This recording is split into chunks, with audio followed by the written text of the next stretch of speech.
2 Corinthians 4, and one of my favorite verses is verse 17, 18. It says, "For this light and momentary affliction is preparing for us an eternal weight of glory beyond all comparison. So we look not to the things that are seen, but to the things that are unseen. For the things that are seen are transient, but the things that are unseen are eternal." He's saying, take your mind off the things you can see and start staring at the things that are unseen. When we don't realize that we're put on this planet simply to manifest how awesome God is, we lose sight of it all. The Bible says I have to love him, that I should want to love him with all of my heart, all of my mind, not parts of it. We're not supernatural people. We are not superheroes. We don't have superpowers. But we're here to reflect the one superhero. We're here to let the world know how awesome he is, not how awesome we are. But then he says, therefore, be self-controlled. Learn to control yourself. Learn to control. This word talks about controlling your mind. It's this idea of taking every thought captive. That means rather than just saying, oh, you know what? Oh, I gotta update my Facebook. I gotta check up, this guy's Facebook. I gotta look at every tweet. I've gotta find out every news story. I gotta know every stat of my favorite sports team. I've gotta know this. I've gotta see what's happening. Boom, boom, boom. I gotta see every new YouTube video. It's hilarious. I gotta see every movie that comes out. It's just you. But instead say, no, control yourself. There's a lot of Christians included that think life is about them. Think their glory is what they should be living for. Their fame, their renown, their success. Their pursuit of happiness. Everybody want to be happy. Happy. Ain't nothing wrong with happy. We don't live for happy. Most popular song on the radio at one point in time about being happy. Everybody want to be happy. But we weren't made for our own, glory and just for our own self-satisfaction in earthly things. We were made to find satisfaction in him and to glorify him and him alone in everything that we do. The enemy hates our prayers. He would love for you just to be busy with a lot of nice Christian acts and things to do. Just stay off of your knees and break off this contact with God. He wants you detached from him.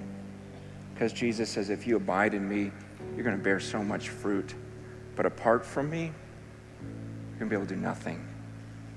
God made the heavens and the earth, and they were made for his glory. Isaiah 43 says, the beasts of the field shall give me honor and glory. Everything God ever made was made for his glory. Like the sun giving off light to the moon is just reflecting the light of the sun. The moon has no glory of its own. It's just reflecting the sun's light. That is us. We have no glory of our own. We're here reflecting the glory of God and God alone.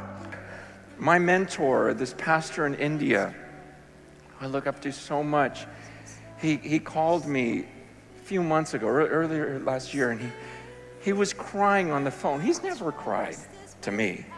I'm sure he's cried, but he called me crying because another pastor, of a big church had fallen in immorality, and he was crying, and what he said to me on the phone was, he goes, Francis, I don't understand it. I don't understand just some of the things that happen in your country.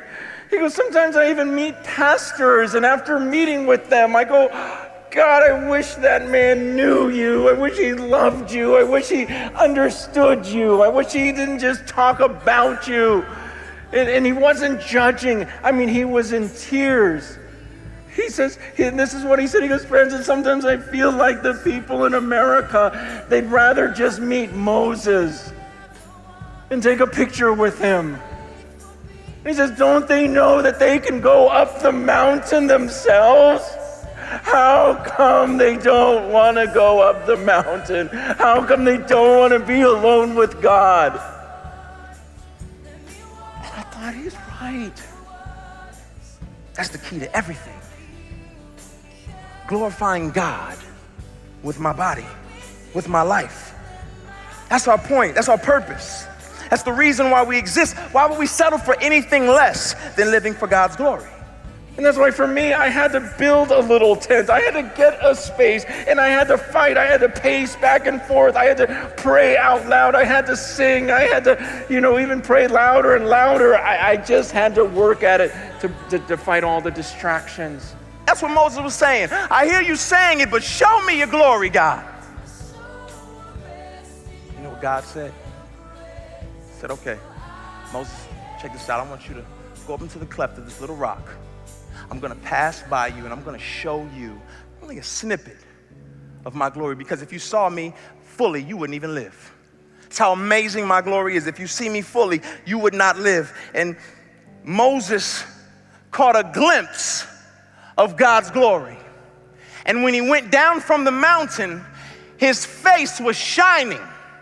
He didn't even know it until people ran up on him and said, your face is shining, bro? In all honesty, they were afraid, and they were afraid, and it made them bow. It made them say, man, God is awesome.